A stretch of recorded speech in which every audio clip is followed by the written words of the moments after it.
Bonsoir à toutes, bonsoir à tous. Merci d'être avec nous. On a essayé d'être à l'heure, 19 heures, parce que ce sont des horaires qui ne sont pas faciles en visio, c'est le terme qu'on utilise aujourd'hui, mais il continue à y avoir des événements, donc c'est bien. Merci d'être avec nous pour cette table ronde consacrée aux 150 ans de la commune. On va parler de la commune de Paris, on va parler aussi ce soir de la commune de Toulouse, avec beaucoup d'intervenants que je vous présenterai tout à l'heure. Vous pouvez d'ores et déjà envoyer des messages ou chatter pour les plus technophiles d'entre vous, donc par l'intermédiaire du site sur lequel vous êtes. Certains n'ont pas hésité déjà à le faire, on a déjà des questions qui sont arrivées.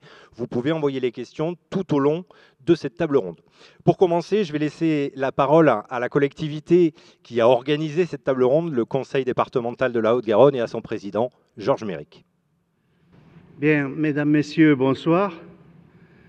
Avec Anne Boyer et Vincent Gibert, nous vous souhaitons la bienvenue au pavillon République du Conseil départemental.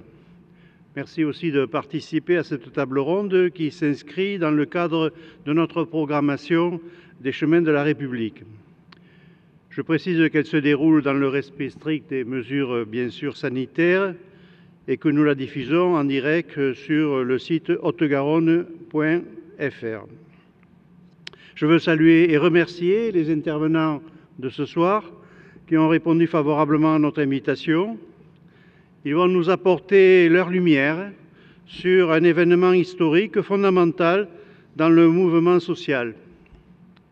En effet, l'année 2021 marque les 150 ans de la commune de Toulouse. En mars 1871, plusieurs insurrections provinciales éclatent, comme à Lyon, Saint-Étienne, Marseille ou Toulouse, à la suite du soulèvement des Parisiennes et des Parisiens le 18 mars pour créer la Commune de Paris. C'est le point de départ d'une éphémère révolution du peuple pour le peuple, d'un espoir de liberté, d'un vigoureux mouvement social qui portait l'ambition d'établir les bases d'une république véritablement sociale. D'ailleurs, Jean Jaurès affirmait que la Commune fut la première grande bataille rangée du travail contre le capital. Le 29 mars dernier, le Conseil départemental a salué les 150 ans de la commune de Toulouse par le lancement d'un projet de restauration du site historique des Hauts-Murat, en partenariat avec le groupe HLM Les Chalets et un cofinancement d'État. Il s'agit de préserver, bien sûr, les vestiges du rempart antique de Toulouse, mais aussi, et je dirais ce soir surtout, la tour médiévale de l'ancienne prison militaire des Hauts-Murat, qui précéda la prison dite de Furgol, où furent emprisonnés des communards de Toulouse. Sur ce site, où, durant l'occupation nazie, les résistants furent internés, nous créons un parcours et un espace muséographique et pédagogique en coopération, bien sûr, avec notre musée départemental de la résistance et de la déportation. Il s'agit de savoir et de comprendre, c'est notre ambition. Il s'agit d'affirmer aussi nos valeurs de liberté, d'égalité, de fraternité. Si la commune de Toulouse dura 3 jours, la commune de Paris a vécu 72 jours avant d'être réprimée et anéantie dans le sang, sans oublier les déportations de ceux qui ont survécu. Mais ces 72 jours furent aussi une période d'innovation, d'expérimentation politique, qui ont marqué l'histoire du mouvement ouvrier et féministe à l'échelle de la nation, mais aussi au niveau international.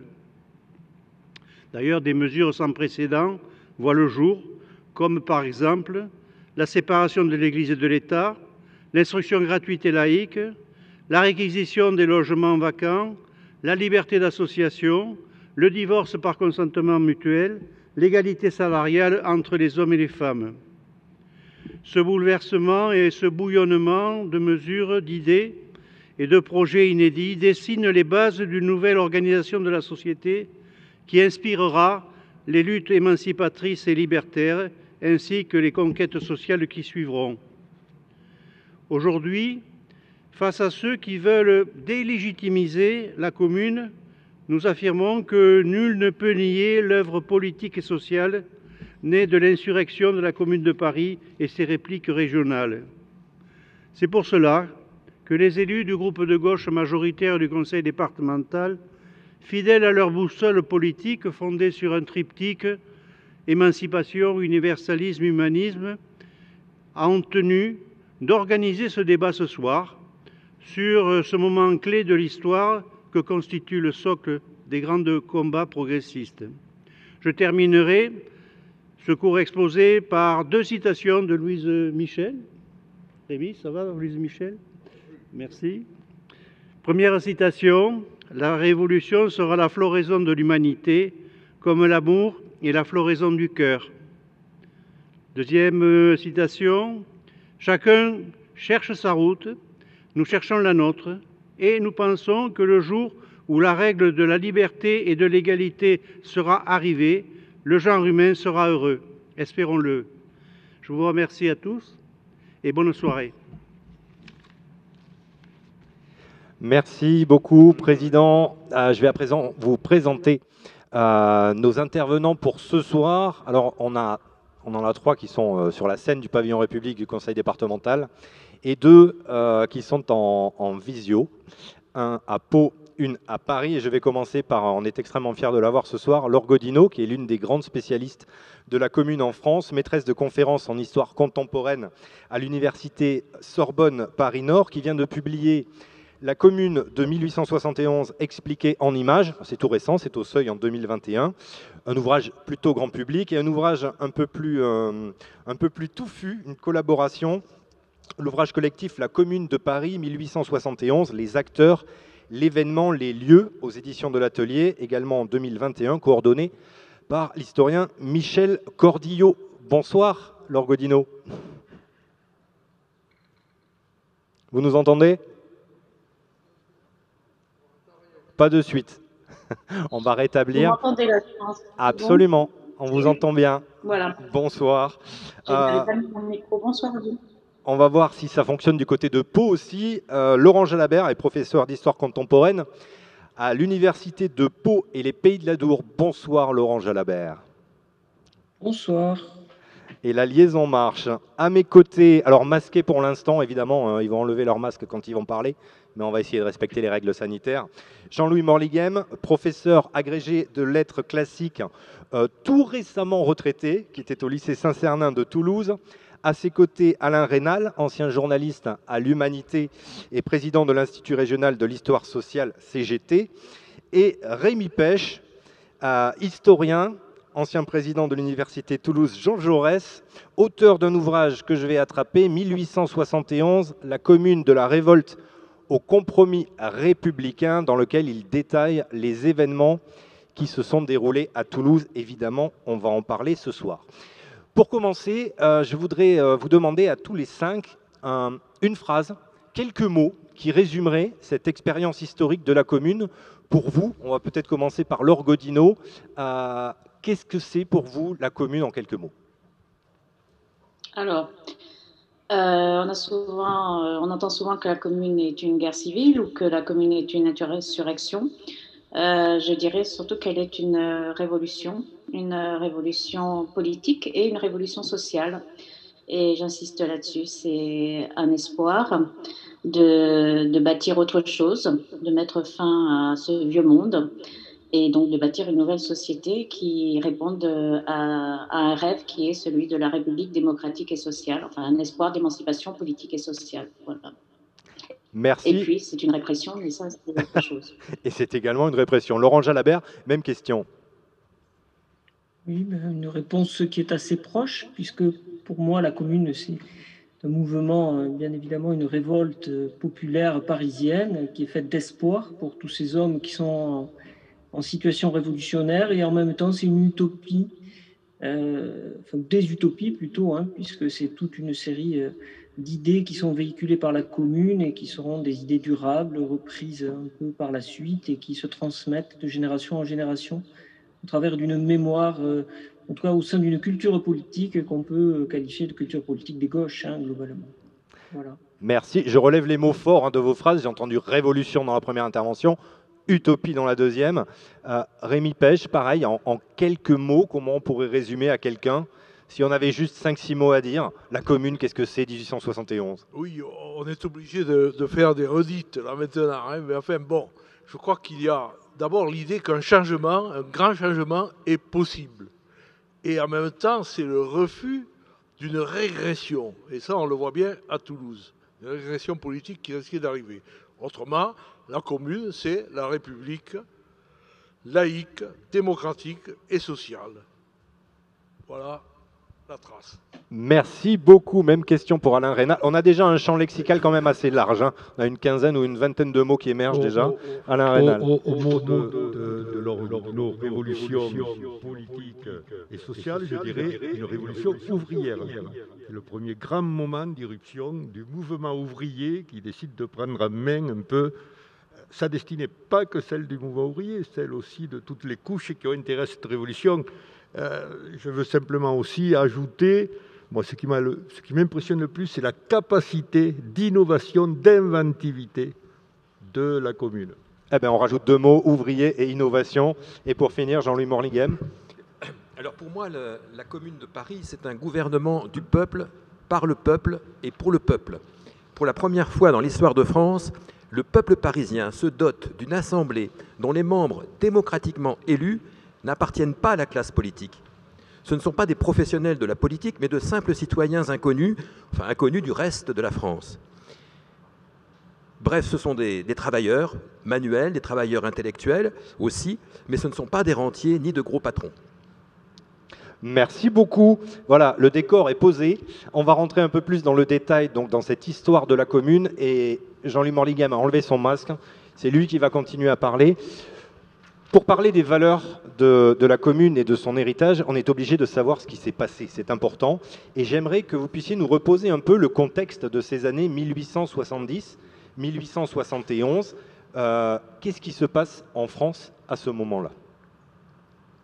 Alors, la commune de Paris est proclamée officiellement le 28 mars 1871. Mais de quoi s'agit-il ?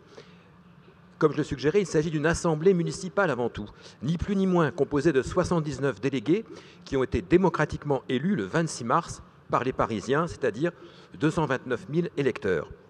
Cette assemblée se réunira jusqu'au 21 mai, jusqu'à l'entrée des troupes versaillaises par la porte de Saint-Cloud, qui marquera le début d'une féroce répression, la fameuse semaine sanglante. Alors, la commune de Paris, en tant qu'organisme décisionnel, n'aura eu d'existence que 55 jours. C'est très peu. Et la grosse difficulté de la commune, c'est qu'elle fut coupée du reste de la France par le gouvernement de M. Thiers, qui s'était replié à Versailles. La commune était prise en tenaille entre les forces gouvernementales et les forces armées prussiennes qui encerclaient Paris. Je coupe pour bien replanter ce décor.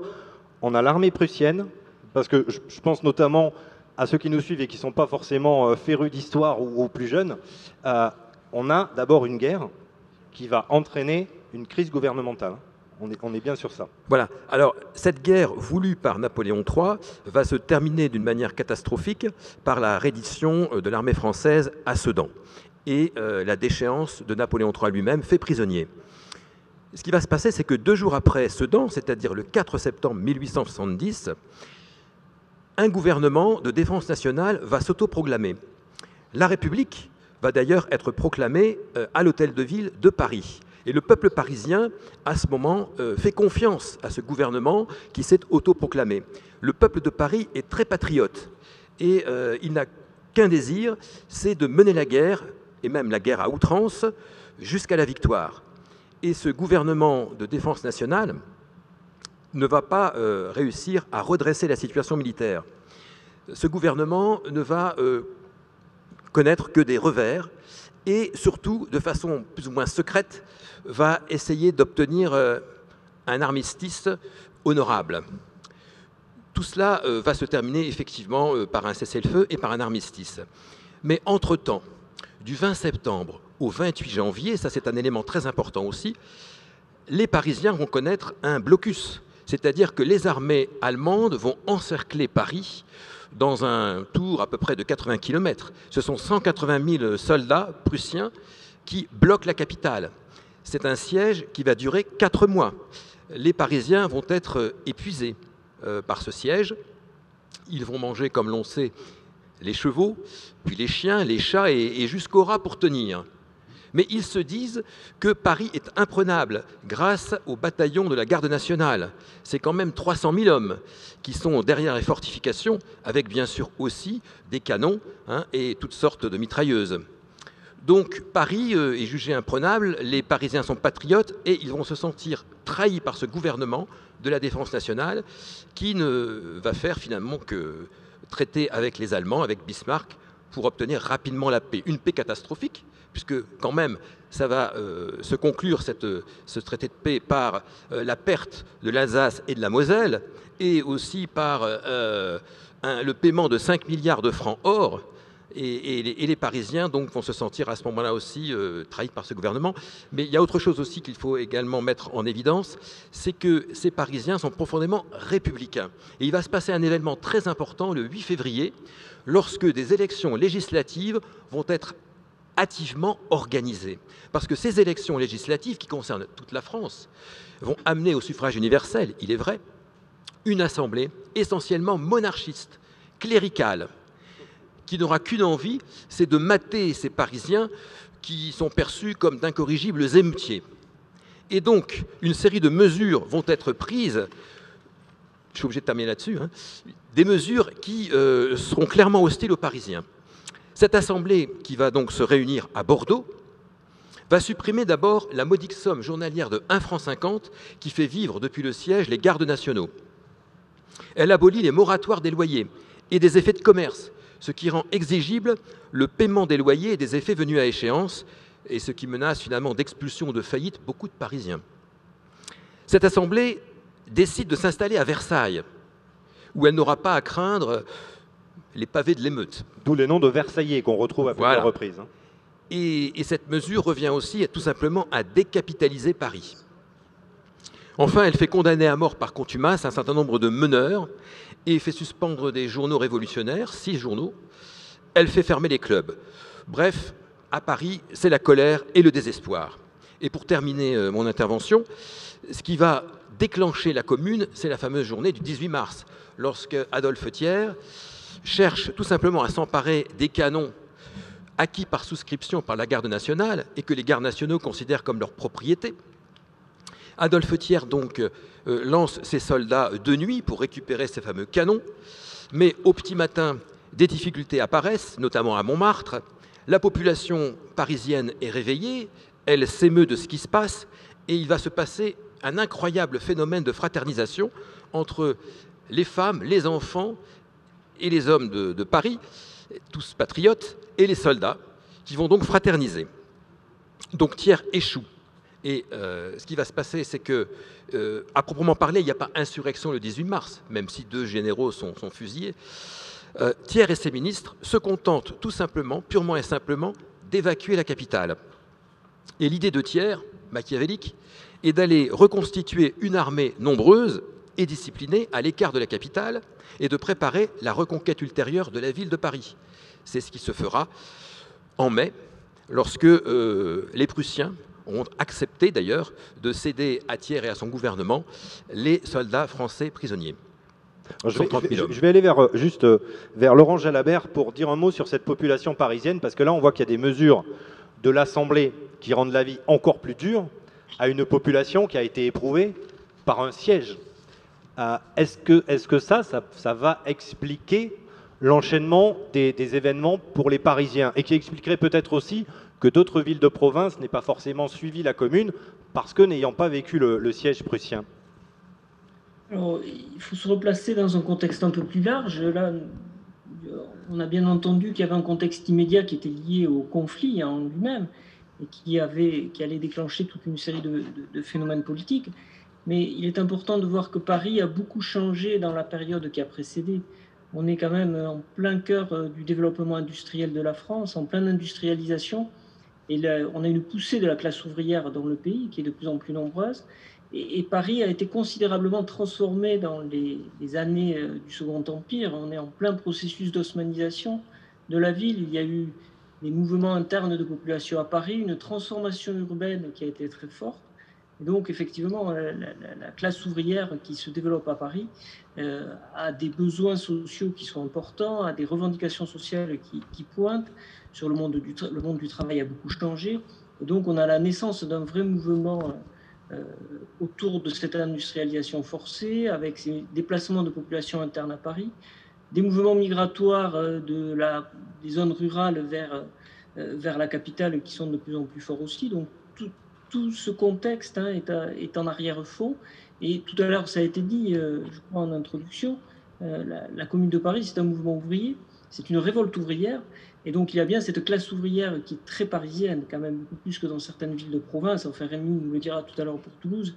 Mais on a là cette classe ouvrière dans le centre de Paris, qui effectivement est une classe prête à réagir, qui est prête à un moment donné à exprimer ses revendications. Et il y a le contexte qui apparaît, qui est un contexte militaire et qui va enclencher des phénomènes un peu plus profonds. Mais il faut bien se repositionner dans ces profondes transformations de la France de la deuxième moitié du XIXe siècle, dans ce contexte de naissance d'une nouvelle catégorie sociale, Marx aurait dit classe sociale à l'époque, et qui est en attente de changement au sein de la société française, ce qu'on voit dans d'autres pays européens à la même époque. Donc ça, je crois qu'autour du monde du travail, autour des catégories sociales, c'est quelque chose qu'il faut prendre en compte. Merci beaucoup. Rémi Pech, on va, avant de laisser la parole un peu plus longuement à Laure Godino qui va nous expliquer l'avènement de la Commune de Paris. À Toulouse, qu'est-ce qui se passe à ce moment-là? On a quelle attitude par rapport à la guerre, par rapport au gouvernement de Thiers?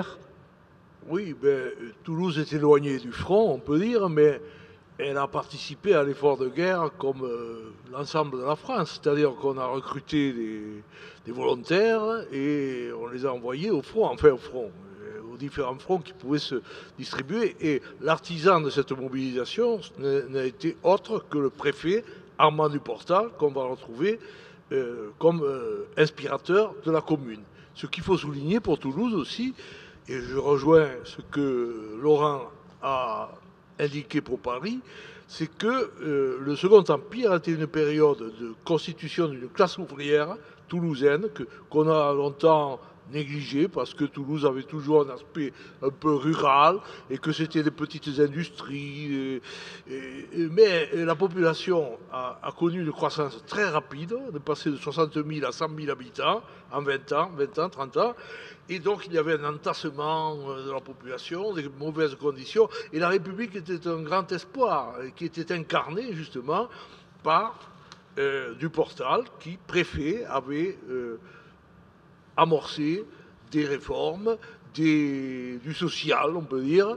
Et les Toulousains, et notamment ceux qui étaient dans la garde nationale, étaient très inquiets de voir qu'une régression politique se faisait, et donc on réagit en se mobilisant, comme l'ont fait tous ces ouvriers des autres villes insurgées, comme Saint-Étienne, Le Creusot, Lyon, qui étaient des villes beaucoup plus marquées par l'industrialisation, mais Toulouse était également concernée.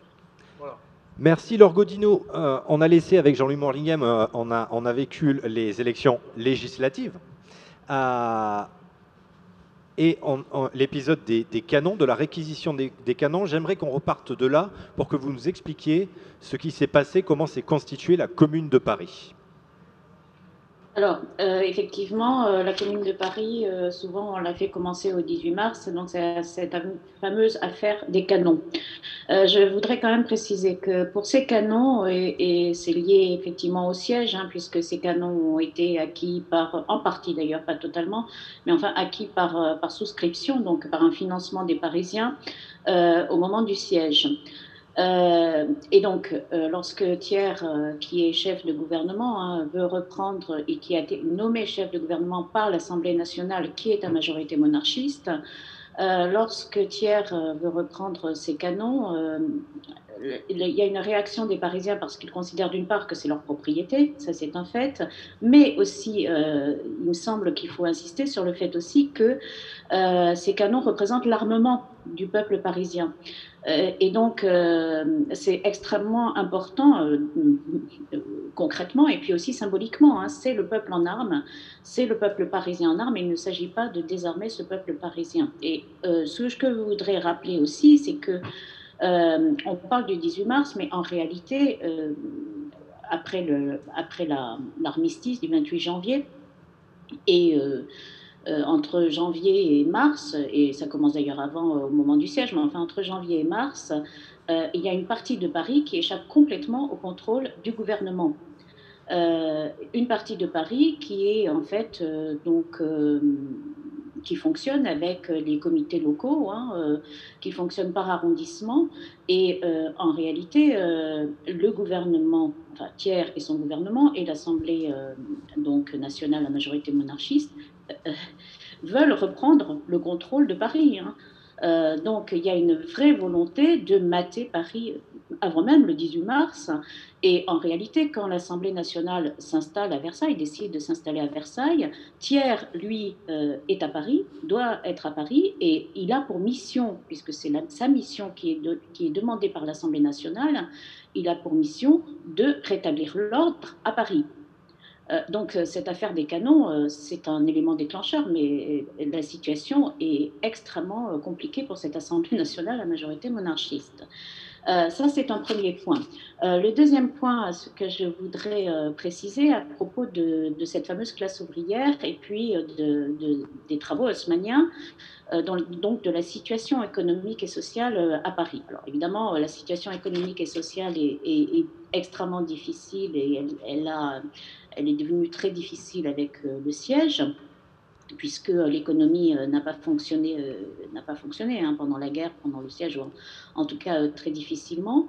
Mais effectivement, il y a une dimension ouvrière à Paris. Il faut quand même rappeler que Paris, c'est 2 millions d'habitants. Hein. C'est énorme. C'est une ville qui est gigantesque. Hein. Il y a les travaux haussmanniens, effectivement, et un développement du mouvement ouvrier à la fin du Second Empire.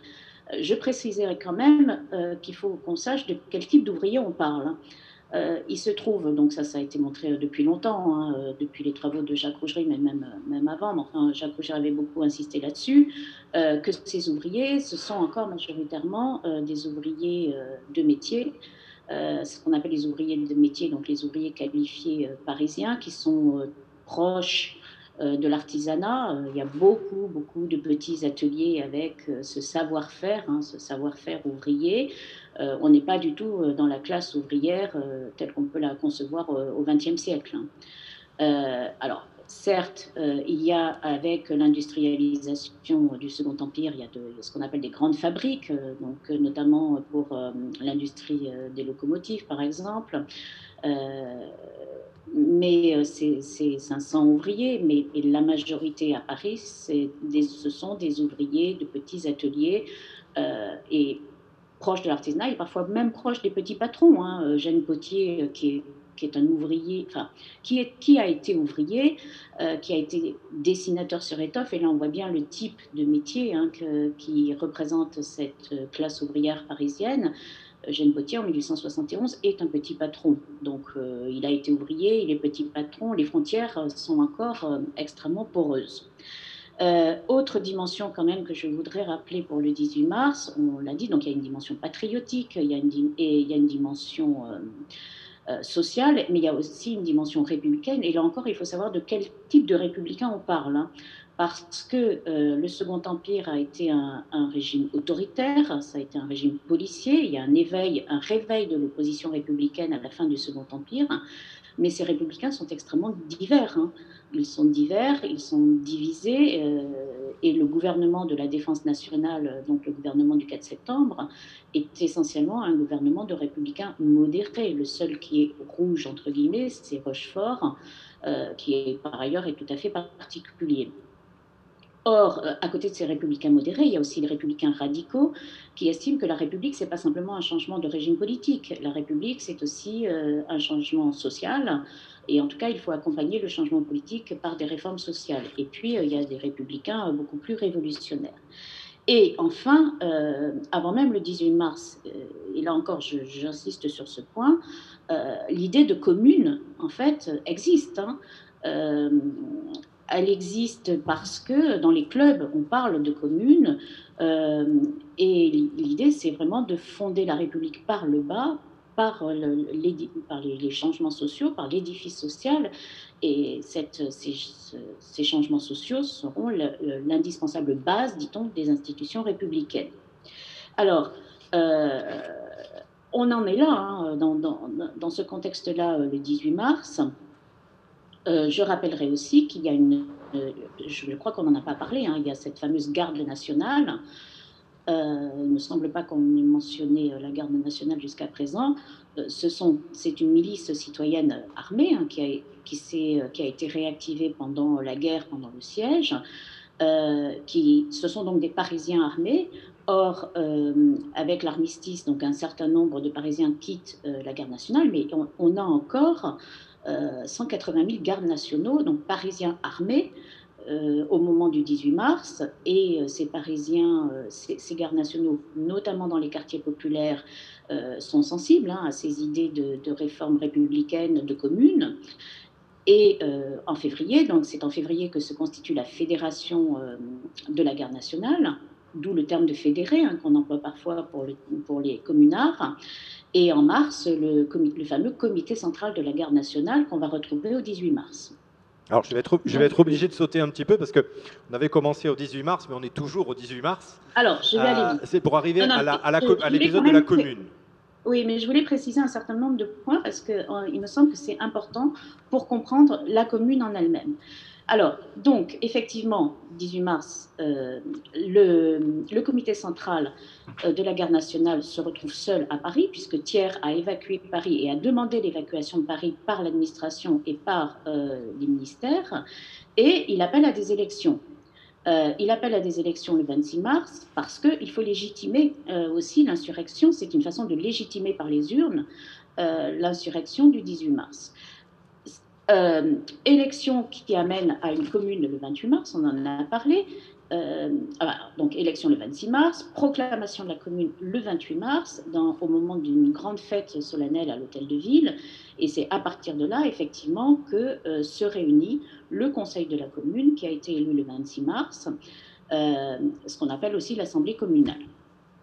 Or, pendant 2 mois, donc jusqu'au 21 mai, cette assemblée communale va prendre un certain nombre de décrets, va discuter d'un certain nombre de réformes, va les voter, va prendre des décrets. Donc on va revenir, hein, sur toutes ces mesures qui sont des mesures à la fois politiques, des mesures sociales, des mesures culturelles, avec quand même l'idée qui est fondamentale, hein, c'est de mettre en place ce qu'on appelle l'ère nouvelle, de mettre fin au vieux monde. Et c'est très clair, hein, c'est ce qui est dit très clairement dans un texte qu'on appelle le testament de la commune, ou bien le programme de la commune selon ce qu'on peut voir dans la commune, qui est la déclaration au peuple français du 19 avril. Et il est très clairement dit qu'il s'agit d'une révolution, de la révolution communale, et qu'il faut mettre fin au vieux monde gouvernemental, au vieux monde clérical, au vieux monde, au militarisme, au fonctionnarisme, etc. Alors, pendant ces 2 mois, donc, un certain nombre de mesures qui sont prises, et puis, je rajouterai quand même une vie à Paris qui est changée, hein, aussi. C'est-à-dire que, comment dire, il n'y a pas du tout de vie telle que le décrivent les Versaillais, c'est-à-dire la ville n'est pas du tout à feu et à sang, et finalement tout continue et la vie quotidienne continue globalement assez normalement. Les services publics sont remis en branle et tout fonctionne. Il n'y a pas non plus, par exemple, de faim ou de manque de nourriture, hein, contrairement à ce qu'on peut entendre parfois ou ce qu'on peut lire parfois. Mais par contre, là où il y a des changements, c'est qu'on a un peuple parisien qui participe aussi à cette commune. Alors, tous les Parisiens ne sont pas communards, il faut faire bien attention, il y a des anti-communards qui sont restés à Paris, il y a aussi des indifférents. Mais en tout cas, ceux qui sont favorables à la commune participent vraiment à cette vie démocratique par l'intermédiaire des clubs, par exemple, des réunions publiques qui organisent des réunions publiques le soir. On en reparlera, je pense, à propos de la question de la démocratie directe.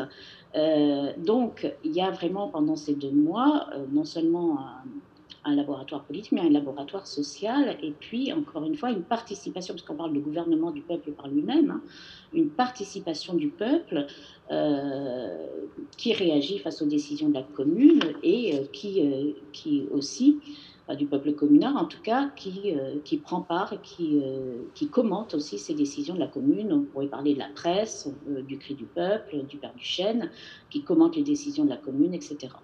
On va rentrer dans le détail après des mesures prises, mais Oui. avant d'aller voir aussi à Toulouse ce qui s'est passé pendant ce temps, on a nos médiateurs, Hugues et Nathalie, qui ont des questions d'internautes sur ces événements de la Commune de Paris. Hugues, quelles sont les questions ? Alors, notamment Yves qui voudrait savoir ce qui s'est passé à Toulouse. Il s'est connecté pour connaître la commune de Toulouse. Pierre qui pose une question assez simple. Comment les communards de Paris et de Toulouse communiquaient-ils entre eux ? Louise demande quelle est la place des communes autres que Paris, leur importance, leur nombre. Et si Toulouse avait mieux fonctionné, aurait-elle emporté tout le sud-ouest ? Enfin, la place des ouvriers, des internationalistes, ceux qui sont influencés par Proudhon, par Marx, est-elle importante à Toulouse ? C'est une question de Rackham le Rouge. Et Barbe Noire demande quel était le mode de scrutin des élections de février ? Alors, on va essayer de s'organiser. Peut-être Jean-Louis Morlingen, juste pour le mode de scrutin des élections de février. Non, je ne sais pas. Non, c'est Les élections de février ont apporté une forte majorité républicaine à Toulouse-Ville. Alors, c'était le mode de scrutin qu'on demandait. Alors, c'est vrai que... représentation proportionnelle, scrutin de liste départemental. Et bon, le seul républicain élu, c'était un modéré, c'était Gatien Arnoux, qui avait été maire de Toulouse, mais tous les autres étaient légitimistes ou orléanistes. Bon, mais alors, quant aux connexions entre Toulouse et Paris, bien sûr, il y en avait, parce que des gens comme Duportal, par exemple, au moment de la proclamation de la République, il était en prison à Paris, Duportal. Il est sorti de la prison pour venir à la préfecture de Toulouse. Donc, et il a reçu Razois, qui a été ensuite membre du conseil de la commune de Paris. Il l'a reçu le 18 mars, c'est-à-dire le jour même du déclenchement de l'affaire des canons, etc. Donc, des contacts, il y en avait. Sur la classe ouvrière toulousaine, je crois que j'ai répondu. On a les recherches menées par Jean-Marc Olivier, mon collègue, ont été très éclairantes, puisqu'on voit bien que Toulouse était devenue une ville ouvrière. Peut-être avec une structure beaucoup plus disséminée qu'à Paris, et encore, mais enfin, il y avait beaucoup d'ouvriers, et ces ouvriers mettaient leur espoir dans la République. Et ces ouvriers étaient organisés dans la Garde nationale, qui est une espèce de milice ouvrière, qui était évidemment impactée par le mouvement parisien. Quand ils relevaient les corps de garde, ils criaient toujours « Vive Paris ! Vive Paris !» Ça voulait dire qu'ils pouvaient imiter Paris. C'est ce qu'ils ont fait finalement en s'installant au Capitole et en essayant d'obliger Duportal, qui était un peu en retrait, parce que, étant préfet, même s'il était révoqué, il avait l'espoir de se faire confirmer. C'est d'ailleurs le seul article finalement de la proclamation de la commune, de garder Duportal plutôt que Khératry, qui était le préfet remplaçant, qui, lui, ne pouvait pas, dans un premier temps, rester à Toulouse, et qui a fait un peu comme Thiers est parti à Versailles, Khératry, lui, est parti à Agen, reconstituer des troupes pour pouvoir faire la répression, ce qu'il a fait. Juste pour compléter par rapport à cette commune de Toulouse, Armand Duportal était préfet, donc. Oui, il était préfet nommé par Gambetta, mais Gambetta a trouvé que Duportal était un peu trop remuant, un peu trop laïque, puisqu'il avait essayé de licencier tous les ordres monastiques s'occupant de l'enseignement, ce qu'on appelait les frères ignorantins, les frères de la doctrine chrétienne. Donc il avait cassé, Gambetta avait cassé plusieurs décrets de Duportal. Et en même temps, Duportal était un ancien de 48, de la République de 48, donc il est persécuté au moment du Second Empire. C'est quelqu'un qui avait un très grand prestige. C'est quoi, un préfet pas assez obéissant, si on veut résumer? Oui, mais il avait essayé de le révoquer, Gambetta, fin octobre, et celui qu'il avait pressenti pour le remplacer avait de lui-même dit « c'est pas possible, il faut que Duportal reste ». Alors on pouvait imaginer, les gardes nationaux, je pense, devaient penser que leur mouvement aboutirait à faire annuler la révocation de Duportal. Ils voulaient garder Duportal, les gardes nationaux. Alors pourquoi est-ce que on va dire la commune toulousaine ne prend pas et ne va durer finalement que quoi, 3 jours 2 jours, vraiment, le moment de la proclamation à celui de l'évacuation du Capitole, ça fait 2 jours, quelques heures. Mais je pense que d'abord, comme à Paris, Laure a dit, il n'y avait pas que des communards à Paris, et à Toulouse non plus, il y avait des gardes nationales bourgeoises, mais qui étaient désarmées. Que Duportal et Castelbou, le maire de Toulouse, lié à Duportal, n'avaient pas voulu armer. Ils se sont mobilisés avec des fusils de briques et de broc.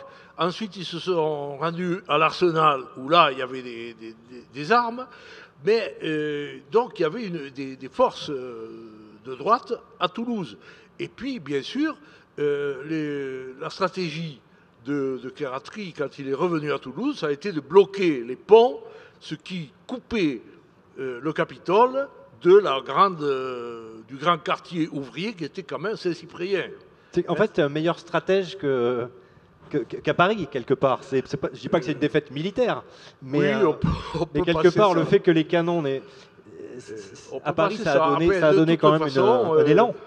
Il y avait aussi le fait que dans les gardes nationales, ils n'étaient pas tous des socialistes. Edmond Valette, qui a négocié pour essayer de ménager un petit peu Versailles et Duportal, Edmond Valette n'était pas un révolutionnaire. La preuve, c'est que Khératry l'a nommé maire provisoire à la sortie, ce qui a troublé finalement l'image de la commune de Toulouse, puisque c'est un des insurgés qui a été nommé maire, en définitive.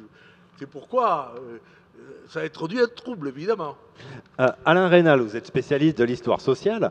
Est-ce que Toulouse n'était pas prête, ou est-ce que les Toulousains n'étaient pas dans la même situation qu'à Paris, ou est-ce que de fait, il y a déjà des choses qui étaient un peu acquises, et du coup, il n'y a pas eu cette révolution qu'évoquait Laure Godino dans son introduction?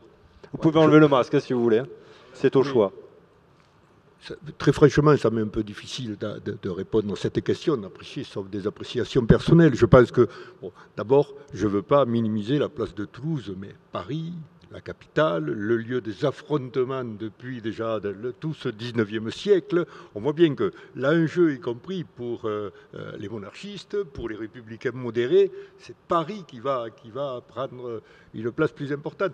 Il y avait une question, si vous me permettez, qui venait pour reparler de Toulouse, qui venait d'un internaute, de quelqu'un qui nous écoute là.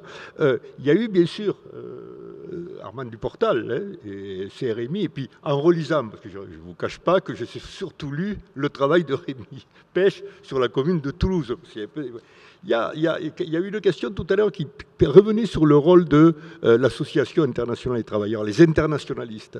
Or, il y a eu à Toulouse un personnage important, Émile Hébrard, qui a été avec Duportal. Émile Hébrard, c'est un militant ouvrier, c'est un lithographe. Et cet Émile Hébrard, dont lui va être condamné au procès de 1873, comme tous les internationalistes, il va être condamné à 1 mois de prison. Et il va se consacrer, dès sa libération, il va se consacrer au mouvement syndical, au mouvement ouvrier. Ça, c'est très important aussi à Toulouse, parce qu'on revoit cet Émile Hébrard, c'est lui qui va intervenir beaucoup auprès du maire Camille Ournac pour que la municipalité crée une maison pour les syndicalistes et pour les bourses du travail. Et c'est là où ils vont obtenir, donc j'ai bien noté la date pour ne pas me tromper, l'ouverture, la création, puis l'inauguration le 12 juillet donc, 1892 de la Bourse du Travail, ici, place Saint-Cernin. Alors, et il y avait la partie, et où elle est toujours, et bien sûr, il y avait un adjoint qui est devenu bien sûr très célèbre, de nos anciens qui compte le plus, c'est Jean Jaurès qui était adjoint. Et alors j'ai retrouvé dans un article de la dépêche du 26 juillet 1892, en relisant toute l'édition, j'ai retrouvé Jaurès, il fait référence à cette inauguration. Quelques mois après, il fait 26 juillet, pas tant que ça, donc 14 jours après, il y fait référence. Parce qu'à la fin de l'intervention de Camille Urnac, du maire, donc, les ouvriers présents, les syndicalistes qui sont venus un peu de toute la région pour l'inauguration, crient « Jaurès la parole, Jaurès la parole ». Ils vont demander à Jaurès, qui déjà, ils le connaissent à travers le soutien aux luttes de Carmaux ou au soutien aux luttes des Traminots toulousains.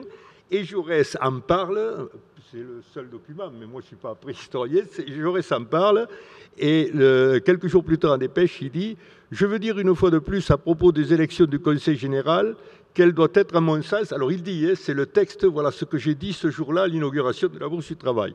Je veux dire une fois de plus à propos des élections au Conseil général, qu'elle doit être à mon sens l'attitude du Parti socialiste ouvrier. Alors il faut préciser, à l'époque, il y a beaucoup de... je me suis permis de la résumer ainsi, donc, devant les syndicalistes et les militants ouvriers. Ni absorption, ni isolement. D'abord, le PSO doit être un parti distinct et en ses cadres sur une organisation propre. Je ne vais pas aller plus loin, il y a tout un texte dans la Oui, parce que je voudrais qu'on ressente sur la commune, parce que on est parti déjà 20 ans plus tard. Mais ça sera dans l'héritage. Ça sera dans l'héritage de la commune. Voilà. Alors, pour recentrer un peu, j'aimerais qu'on revienne en 1871. L'Orgodino, la commune, il vient d'y avoir des élections. La commune de Paris se met en place. Il y a une aspiration à la démocratie directe et du gouvernement par le peuple, pour le peuple. Comment est-ce que ça se met en place? Et juste après, on en viendra aux mesures qui sont prises dans le cadre de cette commune de Paris.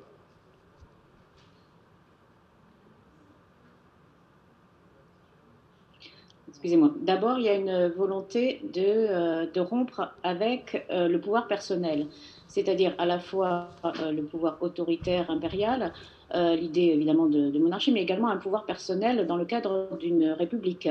Et c'est la raison pour laquelle il n'y a pas de chef à la commune, il n'y a pas de figure principale à la commune. C'est vraiment le collectif, le collégial. Et ça fonctionne avec un système de commissions, donc il y a 9 commissions, le travail, la justice, etc., les subsistances, et puis une commission exécutive qui est chargée, elle, de faire appliquer les décrets de la commune. Et on voit bien qu'il y a donc le pouvoir exécutif et le pouvoir législatif ne sont pas séparés, puisque en fait l'Assemblée communale et les membres de l'Assemblée communale sont aussi membres des commissions. Certains membres de l'Assemblée communale sont membres de la commission exécutive et on essaie de fonctionner ainsi de façon collégiale. Alors, c'est assez complexe, hein, mais c'est aussi, si je puis dire, le prix à payer pour cette démocratie. Et pour cette démocratie, encore une fois, ce gouvernement du peuple par lui-même. Alors, c'est complexe, si bien qu'au mois d'avril, il est décidé que la commission exécutive, enfin qu'il y aura un délégué par commission, et que la commission exécutive sera composée par les 9 délégués, donc comme une sorte de conseil des ministres. Et puis, finalement, 8 jours après, donc on est à la fin du mois d'avril, un membre de la commune, donc Junio, propose la création d'un comité de salut public pour donner plus d'efficacité à la commune. Donc on réfléchit toujours sur ces questions de démocratie et d'efficacité. Et donc il propose la création d'un comité de salut public qui renvoie en fait au comité de salut public de 1793. Et un certain nombre de membres de la commune font savoir leur désaccord parce qu'ils considèrent que c'est une façon de sacrifier la démocratie, d'abdiquer le pouvoir entre les mains de quelques-uns, puisque ce comité de salut public serait composé de 5 membres qui seraient nommés par la commune et qui auraient en fait une grande latitude sur les commissions. Et donc, il y a une vraie discussion sur le fait de savoir si on doit protéger coûte que coûte la démocratie ou bien s'il faut plus d'efficacité et quitte éventuellement à, en tout cas, c'est ce que considère un certain nombre de membres de la commune, à sacrifier un aspect démocratique. C'est ce qui sera à l'origine de majorité-minorité, puisqu'il y a une dissension à la commune à la fin du mois de mai, enfin à la mi-mai. D'autre part, il y a des questions de démocratie directe aussi parce que, encore une fois, non seulement il y a la commune à l'hôtel-ville, mais il y a tout ce qui se passe dans les arrondissements. Or, dans les arrondissements, le fonctionnement concret de la commune, ce sont des commissions municipales qui sont nommées mais qui agissent parfois de façon tout à fait indépendante, par exemple dans le 17e ou le 18e. Et en plus de ces commissions municipales qui sont là pour seconder les maires d'arrondissement qui sont les élus de la commune, il y a des comités locaux. Des comités locaux qui sont parfois des émanations de la garde nationale, de clubs. Et là encore, on a un aspect totalement démocratique puisque c'est vraiment le fonctionnement au niveau local par des gens des arrondissements, par des membres donc issus de la garde nationale, par des membres des clubs. Et ces comités locaux peuvent agir parfois de façon tout à fait efficace. Alors, d'autres fois, la commune considère que ça gêne son efficacité. Donc, il y a là encore des réflexions sur la démocratie directe et sur, en réalité, la mise en application de cette démocratie directe. Je voudrais demander à Laurent Jalabert, avant de parler concrètement des mesures qui ont été prises avec Jean-Louis Morlighem, tout ça est relativement improvisé parce qu'on a des élections qui ne sont pas forcément préparées depuis des années, on a des institutions qui ne sont pas prêtes au niveau de la commune.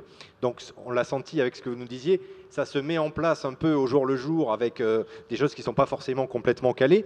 Laurent Jalabert, comment ça se passe au niveau des courants politiques de l'époque? Est-ce qu'il y a des choses qui étaient déjà préparées par rapport à ça, à cette idée de gouvernement par le peuple et pour le peuple, ou est-ce que ça sent vraiment l'improvisation au niveau de la commune de Paris? Pour les courants politiques, là, attention, il ne faut pas aller trop vite. La vie politique n'est pas organisée comme elle l'est en partis, syndicats, etc. À cette époque-là. Ça n'existe pas en tant que tel, comme on le connaît dans nos démocraties contemporaines. Il ne faut pas aller trop vite en besogne. On sort quand même du Second Empire, qui est un régime autoritaire, un régime où la liberté d'opinion, d'expression n'existe pas. Donc effectivement, cela ne peut être qu'improvisé, d'autant plus qu'on est en contexte de guerre ou de sortie de guerre, donc l'organisation est complexe. Je crois que c'est important de voir que la commune, c'est véritablement l'expression d'une démocratie à la base, parce qu'il y a les élus de la commune, mais il y a aussi des clubs qui se réunissent en permanence, il y a des pétitions qui circulent, il y a toute une série, ça a été dit par Laure Godineau, de représentation dans les arrondissements parisiens. Il y a une vraie vie démocratique qui existe et dans lequel chacun peut s'exprimer. Alors oui, il y a des tendances politiques qui s'expriment dans ce mouvement ouvrier, il y a des intellectuels, il y a des journalistes, il y a des ouvriers d'atelier, il y a un peu tous les courants qui peuvent s'exprimer, mais ce n'est vraiment pas une organisation politique au sens strict du terme comme on l'entend aux époques plus contemporaines. Mais il y a un élan à la base, et qui est un élan diffus, confus, et que les représentants, parce qu'il y a des représentants à partir du moment où il y a des élections, essaient de mettre en musique, mais c'est compliqué parce que justement, il y a ces allers-retours qui sont difficiles et qui existent et qui créent une joyeuse confusion, je dirais, et qui justement créent un peu cette mythologie de la commune, ce mythe de la commune de Paris, de cette démocratie par le bas, et qui ensuite va être récupéré par différentes mémoires. Donc ça, c'est quelque chose qui est extrêmement intéressant et qui explique que, effectivement, il n'y a pas de mesures qui découlent de partis bien organisés derrière. Il y a des mesures globales, il y a des déclarations d'intention, il y a quelques mesures qui vont être prises, mais c'est surtout cette ébullition, je dirais, de la démocratie par la base qui génère la construction du mythe de la commune aussi. Alors, dans cette effervescence, cette ébullition, comme vous avez précisé, Jean-Louis Morlighem, il y a quand même, malgré la difficulté de s'organiser avec différentes instances qui cohabitent, et des communications qui ne sont pas forcément les mêmes que nous aujourd'hui, avec des visios, avec Internet, il y a quand même des mesures, et quelles mesures, qui sont prises pendant la Commune de Paris. Oui, effectivement, en 55 jours, la Commune de Paris montra par ses décrets qu'une république sociale, laïque et solidaire était possible, alternative à une république qu'on pourrait qualifier de conservatrice ou de formelle. Alors, Arthur Arnoux, qui a été membre de la commune, distingue 3 catégories de mesures: les décrets d'actualité, nécessités par les circonstances, les décrets de principe et les décrets de combat liés à la lutte engagée contre Versailles. Alors, pour parler des décrets d'actualité, il s'agit de mesures de justice sociale visant à soulager la misère. En particulier, dès le 29 mars, la commune vota la remise générale des 3 derniers termes de loyer. Et c'est un soulagement pour les plus démunis. Alors, je voudrais évoquer maintenant d'autres décrets qui me paraissent très significatifs de l'esprit révolutionnaire de la commune. Il s'agit des décrets des 8 et surtout 10 avril. Le premier décret accorde une pension de 300 à 1200 francs à tout fédéré blessé en combattant pour la commune, ce qui est normal. Et le second décret, une pension de 600 francs à la femme légitime ou non du fédéré tué et une pension de 365 francs par an pour chaque enfant reconnu ou non jusqu'à l'âge de 18 ans. Par ces mesures, la commune véritablement reconnaît les droits de la femme vivant en simple concubinage, situation déjà très fréquente à Paris, dans le Paris de l'époque, et les droits de son enfant naturel. Ces mesures sont pleinement révolutionnaires parce qu'elles font un pied de nez à l'institution sacro-sainte du mariage et protègent pour la première fois la femme, la mère et son enfant, quelle que soit leur situation au regard de la loi. Voilà, ça m'a beaucoup frappé. Après, il y a d'autres décrets importants. Pour soulager les petits entrepreneurs, la commune prolonge le moratoire des échéances commerciales, désormais remboursables en 12 paiements trimestriels, sans intérêt, et étalés sur 3 ans. Et pour les petites gens, parce que la commune songe aussi aux petites gens, elle décrète le 6 mai la restitution des objets engagés au mont-de-piété d'une valeur inférieure à 20 francs. Alors, passons au décret de principe. Ça, c'était les décrets un peu d'actualité. Le quoi qu'il en coûte de l'époque. Voilà, si je comprends bien. Lié aux nécessités du moment. Alors, les décrets de principe correspondant cette fois à tout un système de valeurs. Ces décrets s'inscrivent dans une perspective républicaine, laïque et solidaire. La commune, c'est le plus connu, décrète le 2 avril la séparation de l'Église et de l'État, la suppression du budget des cultes et déclare propriété nationale les biens appartenant aux congrégations religieuses. Alors, bien sûr, tout le monde va penser que ce décret annonce la loi de 1905. Mais ce n'était pas une innovation de la commune. Ce décret correspondait aux revendications de la gauche républicaine. Et on peut dire que presque tous, sinon tous les députés de l'opposition sous l'Empire, enfin c'est ce que j'ai lu, inscrivaient la séparation de l'Église et de l'État, ainsi que la suppression du budget des cultes, dans leur profession de foi. Ce fut le cas pour Léon Gambetta, qui porta le programme de Belleville aux élections législatives de 1869, donc 2 ans avant la Commune. Alors, le plus important, en parfaite conformité avec ce programme de Belleville, la Commune veut également que l'école soit non seulement gratuite et obligatoire, mais laïque, bien clairement laïque, dégagée de l'enseignement religieux. Le journal officiel du 13 avril annonce l'ouverture de l'école publique aux enfants de tous les citoyens, croyants ou incroyants, et la neutralité de l'enseignement, désormais dégagée de tout principe religieux. Alors, on tourne le dos évidemment à la loi Fallou, parce que dit le texte? Il ne sera enseigné ou pratiqué ni prière ni dogme, ni rien de ce qui est réservé à la conscience individuelle. Les écoles ne contiendront, aux places exposées au regard des élèves et au regard du public, aucun objet de culte, aucune image religieuse, donc plus de crucifix dans les écoles. Le JO, le journal officiel du 12 mai, précise davantage ce qu'est cet esprit laïque qui doit régner dans les écoles. L'école est donc un terrain neutre sur lequel tous ceux qui aspirent à la science doivent se rencontrer et se donner la main. C'est surtout dans l'école qu'il est urgent d'apprendre à l'enfant que toute conception philosophique doit subir l'examen de la raison et de la science. La commune ne prétend froisser aucune foi religieuse, dit le texte, mais elle a pour devoir strict de veiller à ce que l'enfant ne puisse pas à son tour être violenté par des affirmations que son ignorance ne lui permet point de contrôler ni d'accepter librement. Apprendre à l'enfant à aimer et respecter ses semblables, lui inspirer l'amour de la justice, lui enseigner également qu'il doit s'instruire en vue de l'intérêt de tous, tels sont les principes de morale sur lesquels reposera désormais l'éducation publique communale. On peut peut-être considérer que l'école de Jules Ferry est en quelque sorte le bébé de la commune de Paris.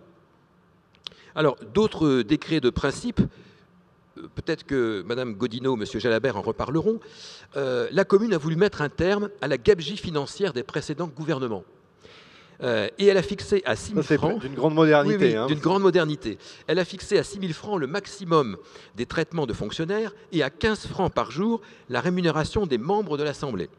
Et pourtant, les élus de la commune cumulent les tâches, cumulent les fonctions.